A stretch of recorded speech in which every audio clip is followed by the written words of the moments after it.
Baik, kita masih akan melanjutkan pembahasan tentang jenis-jenis gaya, dan kali ini kita akan fokus membahas tentang gaya gesekan.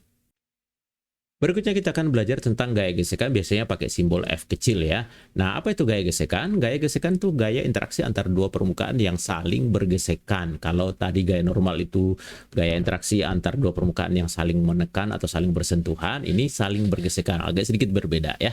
Nah, gaya gesekan itu ada dua jenis gaya gesek ya, yaitu gaya gesekan statis. Ini arahnya itu selalu berlawanan dengan kecenderungan gerak benda. Maksudnya kecenderungan gerak benda itu apa? Ini coba contohnya ya. Di sini ada orang yang mendorong benda tersebut, tapi bendanya belum bergerak. Nah, tentu kenapa bisa gitu? Karena ada gaya gesekan yang nahan. Nah, gaya gesekan ini disebut dengan gaya gesekan statis. Oke, arahnya berlawanan dengan kecenderungan gerak benda. Benda cenderung bergerak ke kanan tentunya ya. Nah, sementara gaya gesekan kinetis itu arah gaya gesekannya berlawanan dengan arah gerak benda. Jadi ini gaya gesekan yang muncul pada benda yang sudah bergerak. Nah, kemudian kita coba perhatikan gaya aksi reaksi, karena ini juga menjadi penting ketika menggambarkan gaya, sehingga penerapan hukum pertama dan hukum kedua Newtonnya itu tidak salah ya. Nah, coba perhatikan ada benda di sini ya. Kalaupun misalnya kasar, benda yang permukaannya kasar, tentu belum ada gaya gesekan di sini. Tapi ketika ini ditarik dengan gaya F, maka entah itu diam ataupun sudah bergerak, pasti muncul gaya gesekan kalau di sini permukaannya kasar. Nah, gaya aksi reaksinya kita coba gambarkan ya. Nah, perhatikan lantai mengerjakan gaya pada permukaan benda, ini dia. Gitu. Nah, ini bekerjanya di mana pada benda. Tapi sebenarnya sejujurnya benda juga mengerjakan gaya pada lantai, F aksen. Nah, besarnya sama aksi reaksi kan ya. Oke, tapi bekerja pada benda yang berbeda dan tidak saling menghilangkan. Nah, berikutnya, kalau kita fokus pada benda saja, maka gaya yang kita gambarkan sebenarnya cuma ini doang. Yang ini kita nggak usah gambarkan lagi, atau tidak, karena itu pada lantai ya. Nah, lalu setelah itu kita terapkan hukum Newton. Hukum pertama boleh, hukum kedua Newton, tergantung kondisi soalnya gitu ya. Jadi misalnya contoh ya, benda bergerak ditarik dengan gaya F 4 Newton, di sini 4 Newton.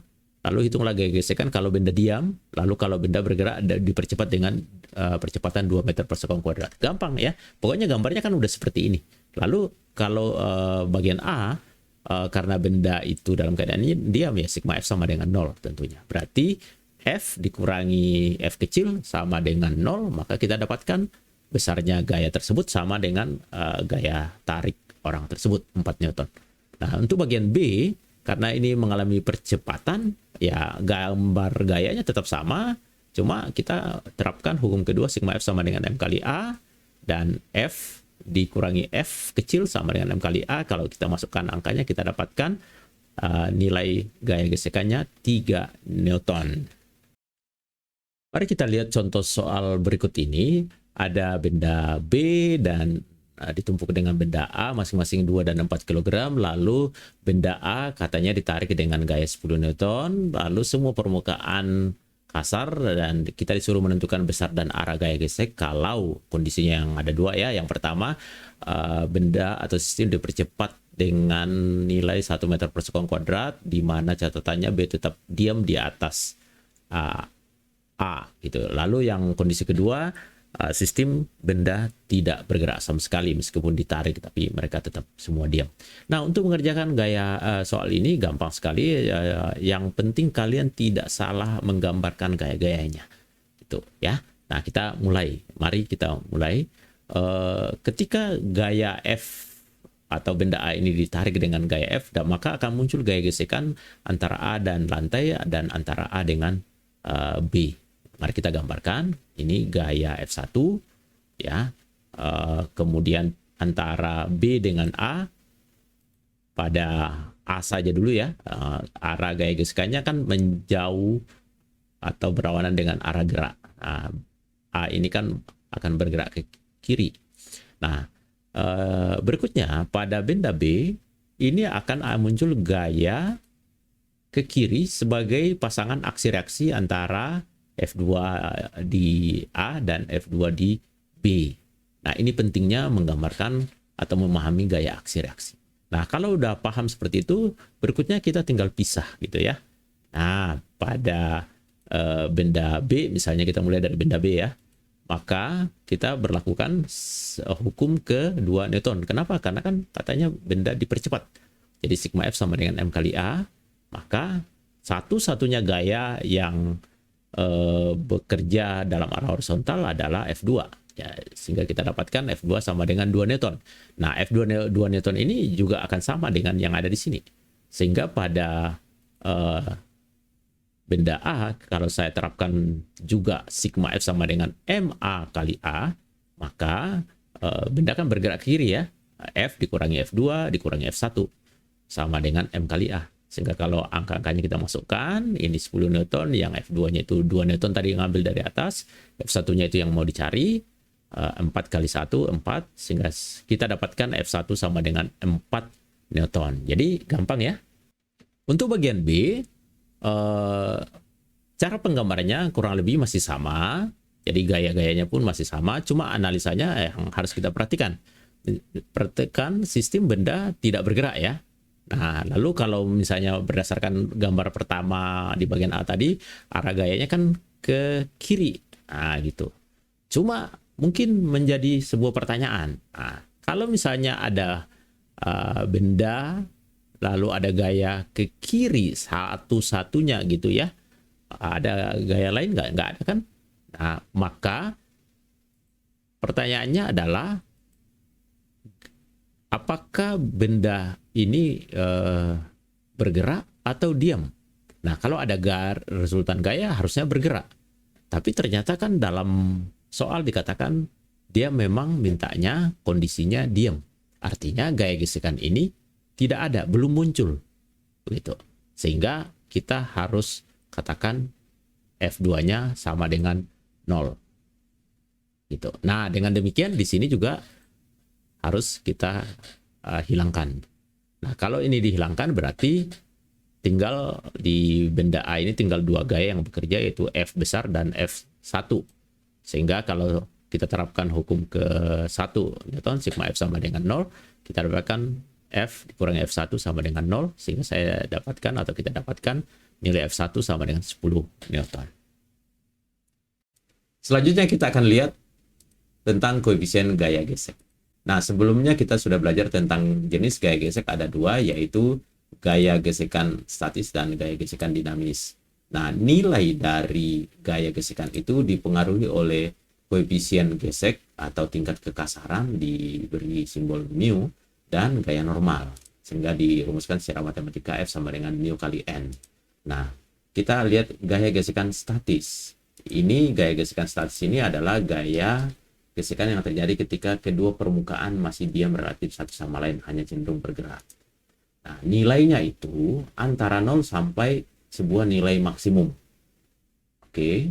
Nah, di sini kelihatan banget panah merah ke kiri itu adalah gaya gesekan yang berubah-ubah gitu ya, tapi benda masih diam. Nah, suatu saat nanti ketika benda sudah bergerak, panah merah itu sudah tidak memanjang lagi. Berarti berubah menjadi gaya gesekan kinetis. Oke, kemudian gaya gesekan statis maksimum ini itu nilainya bisa diperoleh dengan menggunakan persamaan mu s dikali n. Mu s itu mengacu ke koefisien gesekan statis. Nah, kalau misalnya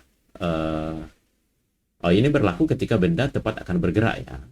Nah, kalau misalnya belum tepat akan bergerak, maka kita nggak boleh menggunakan persamaan ini. Tapi karena apa? Karena gaya gesekan statisnya masih lebih kecil dari nilai mu s kali n. Nah, untuk mencari nilainya yang masih jauh dari tepat akan bergerak ini, kita menggunakan hukum pertama.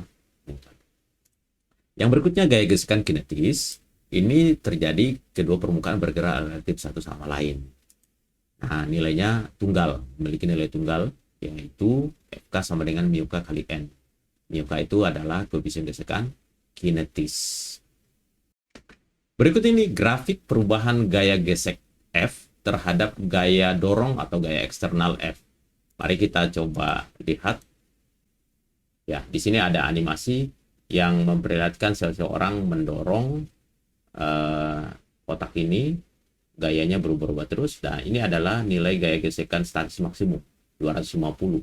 Kalau gaya dorongnya dinaikkan menjadi 251, maka gaya gesekan ini tiba-tiba turun menjadi 188 Newton. Dan ini kita kenal sebagai gaya gesekan kinetis. Dan itu pasti benda sudah bergerak ya. Kita coba lihat, akan dijalankan kembali. Ya. Dan meskipun 251 Newton gaya eksternal ini kita tambah, gaya gesekan kinetis ini tidak akan berubah lagi. Nah, secara grafik kita gambarkan seperti ini, di mana di sini F statis sama dengan gaya eksternal, atau di bawah ini sama ya.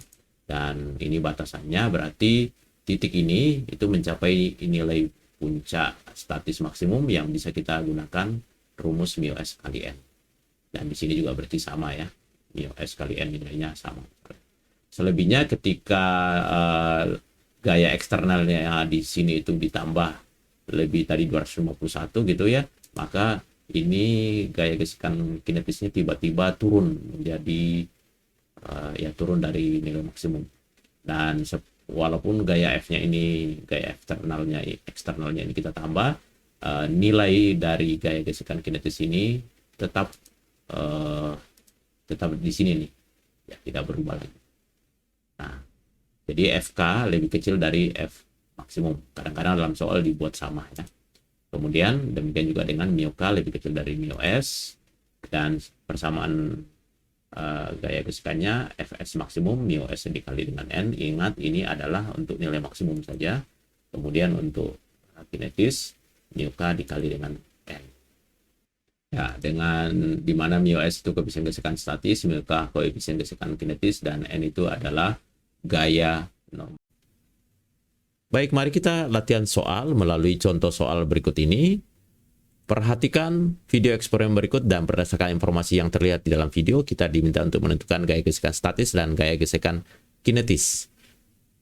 Nah, informasi apa sebenarnya yang bisa didapatkan dalam video? Perhatikan ada seseorang yang mendorong dengan gaya yang berubah-ubah, dan gaya gesekannya juga berubah-ubah. Nah, tapi suatu saat nanti ketika gaya gesekan mencapai nilai tertentu, kita coba perhatikan ya. Nah, ini sudah diberi informasi 250 Newton, ini adalah gaya gesekan statis maksimum.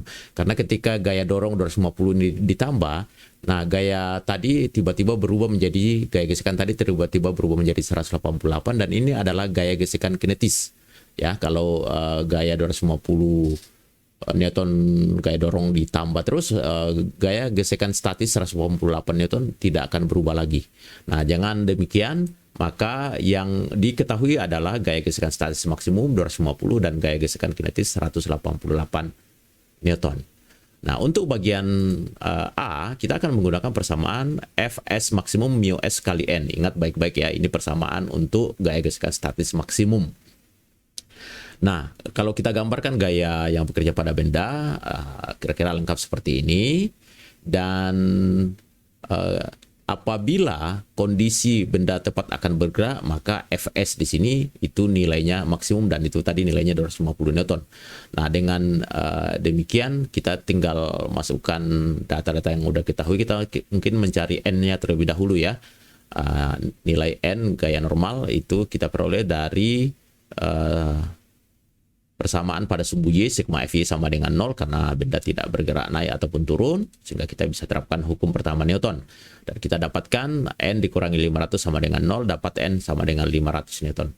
Nah, dengan demikian, kalau kita tinggal masukkan data-datanya, Fs-nya 250, N-nya 500, sehingga kita dapatkan μs sama dengan 0,5. Satuannya tidak ada ya. Nah, untuk bagian B, oke, kita akan menggunakan persamaan FK sama dengan μk kali N. Nah, kalau ini nilainya ya memang cuma segini ya. Tidak ada nilai maksimum dan seterusnya. Nah, FK-nya tadi sudah ada juga, N-nya juga sudah ada ya. Kita tinggal masukkan datanya dan kita dapatkan μk 0,375. Nah, kalian perhatikan μk memang biasanya lebih kecil dibandingkan dengan μs. Oke, kita lanjutkan dengan contoh soal masih tentang gaya gesekan. Sebuah benda 50 kg diletakkan di atas lantai kasar yang memiliki koefisien gesekan antar permukaan 0,2 dan 0,5. Nah, yang besar biasanya itu koefisien gesekan statis, yang kecil kinetis. Nah, seorang siswa lalu mendorong benda dengan gaya 200 Newton. Kita diminta untuk menentukan jenis gaya gesekannya itu statis atau kinetis. Lalu besarnya gaya gesekannya berapa? Nah, tentu yang dua diketahui tadi ya, mu-nya 0,2, mu-s-nya 0,5, lalu karena masanya diketahui berarti W-nya juga diketahui, dan ini nanti kan kondisi soal ini itu akan sama dengan gaya normal. Kita butuh nanti ya, nilainya 500 Newton. Nah, kalau misalnya orang itu mendorong dengan gaya 200 Newton, maka ini akan muncul gaya gesekan di sini. Cuma pertanyaannya gaya gesekannya itu statis atau kinetis itu. Kalau misalnya statisnya itu nilai maksimum atau bukan maksimum. Nah, kita analisa dulu ya. Jadi kan pertama benda itu mula-mula diam. Lalu kalau nanti didorong dengan gaya 200 Newton, lalu ternyata gaya itu melampaui gaya gesekan statis maksimum, maka benda akan bergerak. Karena apa? Jadi kalau misalnya ini katakanlah didorong dengan gaya 2 Newton, ini akan muncul gaya gesekan statis 2 Newton. Ditambah lagi menjadi 4 Newton, nah ini akan menjadi 4 Newton sampai mencapai nilai maksimum. Berarti kita memang perlu mencari nilai maksimumnya, gaya gesekan statis maksimum. Berapa itu? Nah, jawabannya sama dengan 250 Newton. Ya, dan ini sebenarnya catatan ini adalah kondisi benda masih diam tapi tepat akan bergerak. Nah, sekaligus kita cari dulu ya, untuk kinetis, siapa tahu nanti kita pakai. Tapi sebenarnya belum tentu kita pakai. Jadi cuma ini dicari aja dulu ya. Kalau tidak dicari juga nggak apa-apa. Nah, kalau nanti misalnya benda itu masih diam tapi belum mencapai gaya gesekan statis maksimum, maka kita nggak boleh pakai rumus yang ini ya. Tapi kita harus menggunakan rumus sigma F sama dengan 0. Nah, lalu terus bagaimana jawabannya? Maka jawabannya adalah karena gaya 200 Newton itu masih lebih kecil dari gaya statis maksimum, ya ini 250 Newton, ya ini 200, maka kesimpulannya benda masih diam, berarti gaya gesekannya itu adalah gaya gesekan statis, tapi bukan gaya gesekan statis maksimum. Jadi nggak boleh pakai 250 Newton. Jadi ini hanya dipakai untuk menguji saja. Nah, lalu gaya gesekan statisnya berapa? Maka kita akan menggunakan rumus hukum pertama Newton. Kenapa? Karena benda masih diam. Jadi karena benda masih diam, sigma F sama dengan 0, sehingga kita dapatkan gaya gesekan statis sama dengan gaya dorong anak tersebut, yaitu sebesar 200 Newton. Baik, demikian video pembelajaran fisika tentang dinamika gerak. Semoga membantu dan tetap semangat ya. Tuhan memberkati semua.